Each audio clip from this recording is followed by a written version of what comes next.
even though I thought you had a better tailor than I had,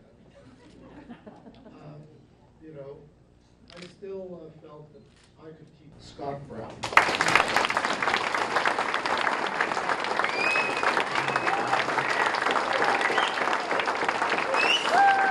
Thank you very much. Please sit down, relax.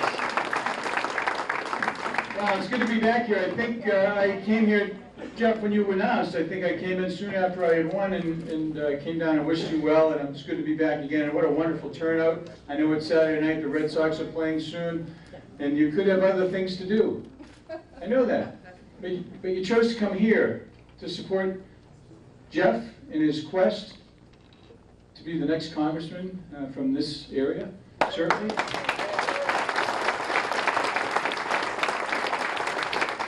And I could certainly use his help up there, I can tell you that right now. You know, every day I'm battling, trying to make the right decisions, fully informed, as Tom said. You know, and I don't work for Mitch McConnell and Harry Reid. They're not my senators, nor am I their senator. You know, I'm your senator. And as a result of that, I'm going to look at each and every bill to make sure, number one, it's good for Massachusetts, doesn't raise taxes, increase the deficit. It ultimately will create jobs and be beneficial for the entire country. And those are the 5 things that I look at to make sure that when we're looking at a bill, it hits all of those areas before it gets through our kind of checkbox to move forward. And folks have sometimes criticized some of my votes, and they praise some of my votes. But let me just tell you something. I'm the same voter that I was when Tom was there, and we do miss you. And you had a wonderful career. You were a great mentor. Thank you. And it was, but I look at each and every bill. And there'll be times when I will look at something, and you may say, what the heck is he doing? And just know that when I'm doing it, it's because it makes sense. It hits those 5 areas. And my job right now is not to be the senator of no. It's to be the guy that's bringing people together in Washington because it's broken. They're not working for the benefit of you and you and you and you. And if I've done anything since I've been there, I've forced them to talk, forced them to try to solve problems and move this country forward. Because right now, folks, America's hurting. Financially, we're at a $13 trillion national debt and rising. And people would, you know, obviously you've seen the outrageous ads against me, first of all. And with all due respect, the election's over. You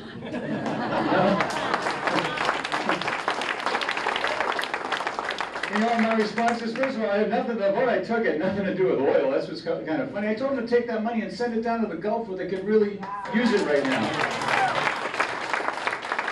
And a lot of the other things you see every day, there's another group protesting me, and listen, there's a lot of special interest groups out trying to do their thing and push their agenda, and I'm the new kid in the block, I get it, and they feel that the more they protest me, the more they're going to, you know, kind of influence me. Well, I don't know who they think they're dealing with. They didn't fall off the turnip truck yesterday. You know, I'm a Republican from Massachusetts. I have scars all over me to prove it.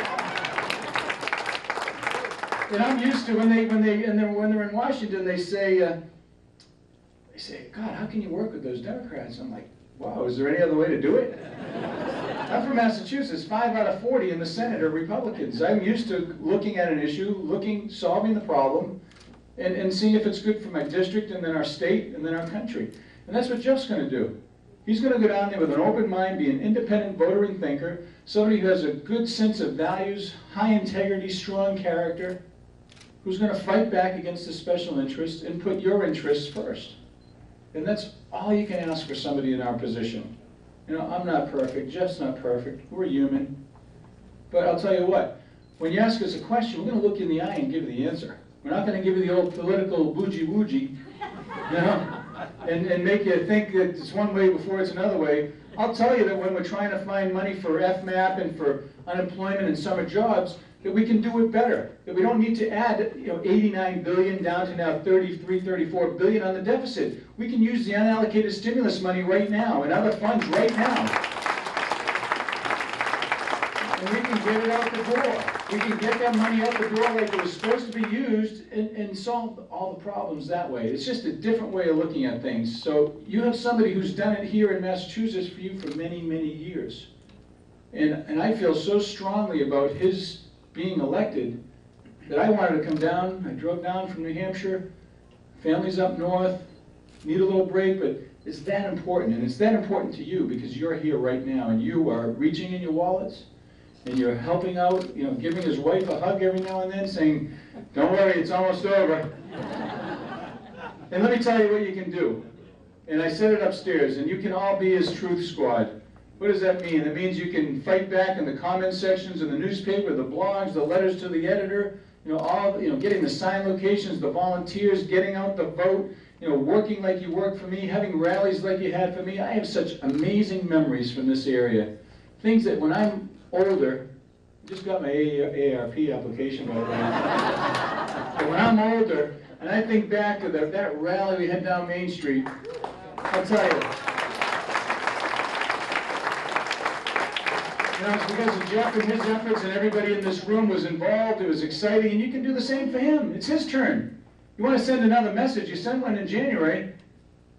Here's the next message right there.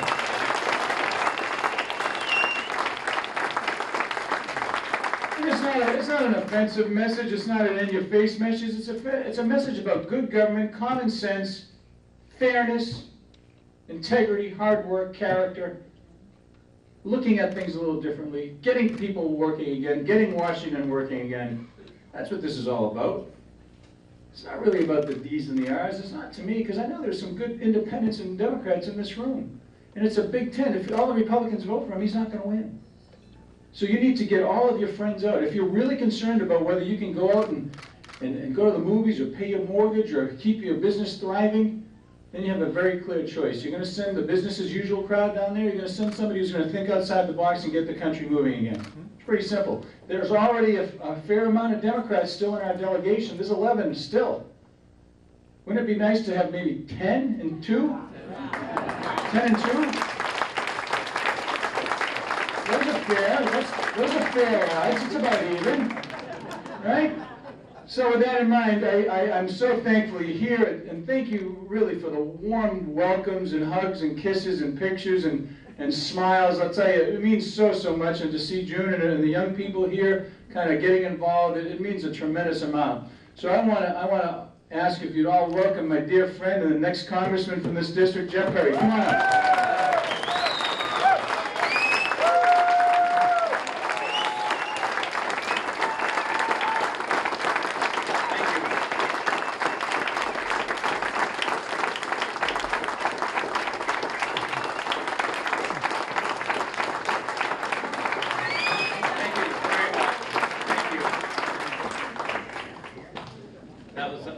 Kind welcome, and I appreciate it. And you must be wondering why I have a baseball bat in my hand.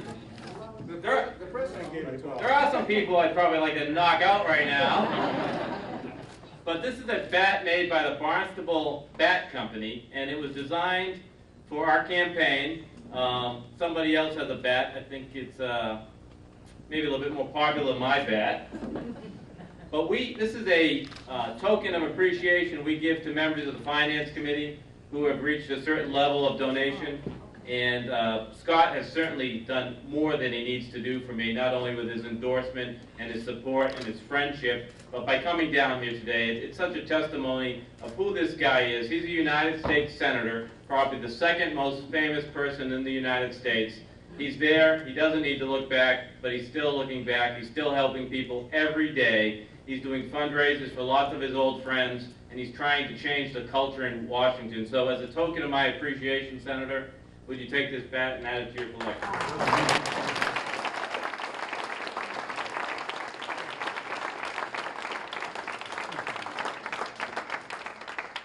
So you folks ready to wake up Washington or what? Yeah! You know, I remember when Scott was elected on the 19th, and I really felt in my heart that they had heard the message. I really thought the political establishment in D.C. said, oh my, a Republican from Massachusetts named Scott Brown is now a United States Senator. I thought that they heard that. That combined with New Jersey, that combined with Virginia, I thought that they had heard that. I thought that they would get the message. And then with even Hawaii. But you know what? Watching what's going on in Washington and talking to Scott about what he sees every day, they're not getting the message. There's no focus on the things that we really care about. And that's really disappointing. And so what can we do? What can we do to send a clearer message and change the corrupt, broken culture that is Washington, D.C.? Elect Jeff. Elect Jeff. Well, I'm not going to argue with that.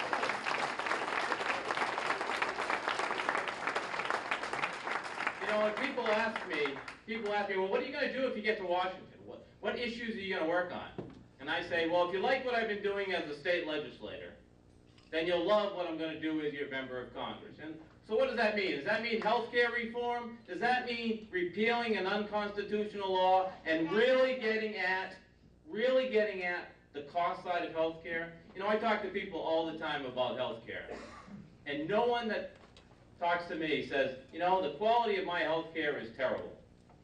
They say the cost of my health care is unmanageable. I can't keep up with it. Whether you be a small business or an individual trying to keep up with the rising cost of health care. And so what does Congress do and the President? They pass a mammoth takeover of our health care system that does virtually zero on the cost side. It just hands it over to government and says, we're going to penalize you individuals, we're going to penalize you small businesses if you don't do this. No tort reform. That's insulting to me. That's insulting to me as an American. As an American, that they pass something called health reform and don't do tort reform, don't give us the ability to buy health insurance across state lines, do virtually nothing with medical records and the administrative burdens. So we need more people in Congress who are willing to say no to unconstitutional acts, first of all, and yes to some real reforms. Jobs and the economy and taxes. What have I done as a state legislator? I have voted for some budgets that were responsible and voted against budgets, including this week, that were not responsible, that were full of gimmicks. In my 8 years as a legislator, I have never voted against a tax increase, and I would never do so in Washington.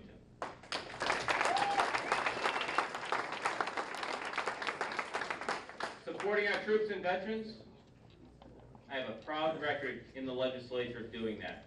My support of the troops serving overseas is unconditional. They should never be a pawn. They should never be a subject of political discussion when we're talking about the military efforts. And unfortunately, sadly, in Washington sometimes they are. The problems of illegal immigration, does anybody wonder what I would do on the issue of illegal immigration?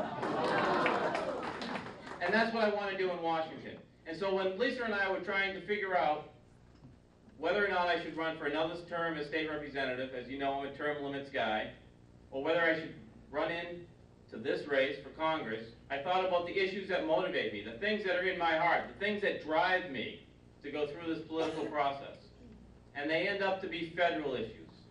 Healthcare reform, supporting our troops and veterans, the debt, jobs, the economy, illegal immigration. They're all issues that belong reformed, really reformed in Washington. And so we got into this race not knowing if the incumbent would be there or not knowing what the primary would like, but we get into this race for the purpose of giving the people of this 10th Congressional District a choice. An independent thinker, someone who stood up against his party. If you remember back in 2006, I was one of 2 legislators to vote against the Massachusetts health care bill. Someone who's tried to make my party better, and someone who stood up to the Democratic leadership on many, many issues, on immigration and taxes. And so I'm willing to look at every issue there is, just like my friend Scott, to be that independent thinker, to be that person who actually reads the bill before you and understands it.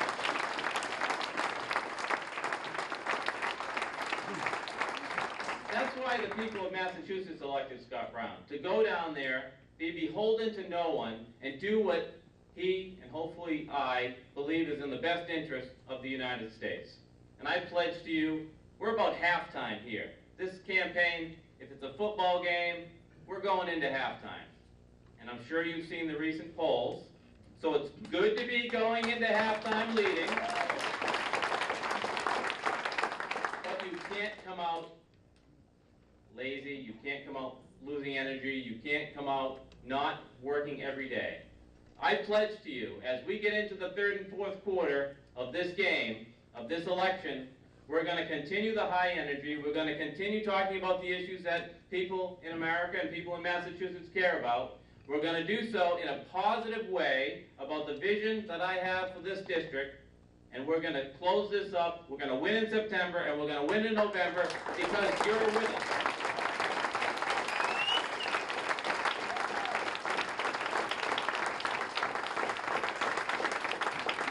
I just want to end with a big thank you. We've asked a lot of you throughout the campaign. We've asked you to come to the office and make phone calls. We have 3 campaign offices open 6 days a week, fully staffed, 6 days a week, making over 2,000 calls a day. And many of you in this room are helping make those calls. Fundraising, we've asked you to support the campaign. You're doing that by being here tonight. You've had us lead the way in the first quarter. We're having a good, strong second quarter. We've got to finish it out, and this is a great event to help do that. Volunteering, sign standouts, letters to the editor. It's obvious that our campaign is running strong. And I need your help for the next 7 weeks to get us to the primary, and then the 6 weeks after that. And we are going to wake up Washington. I guarantee you that on November 2nd. Thank you so much for your support. Thank you for coming. God bless.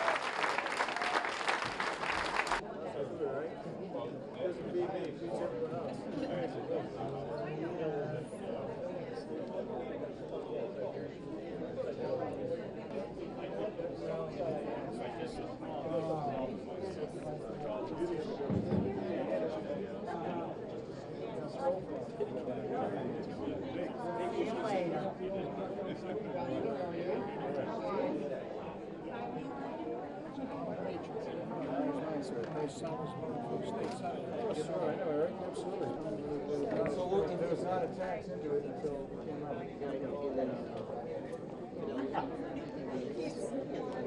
I've been working on it for 6 weeks. I know it like I know my life. I was going to run around and come down the stairs with you guys. Thank you so much.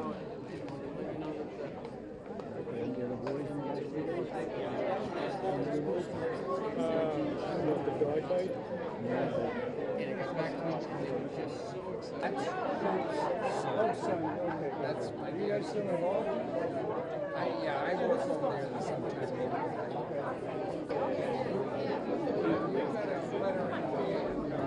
I got Facebook. She's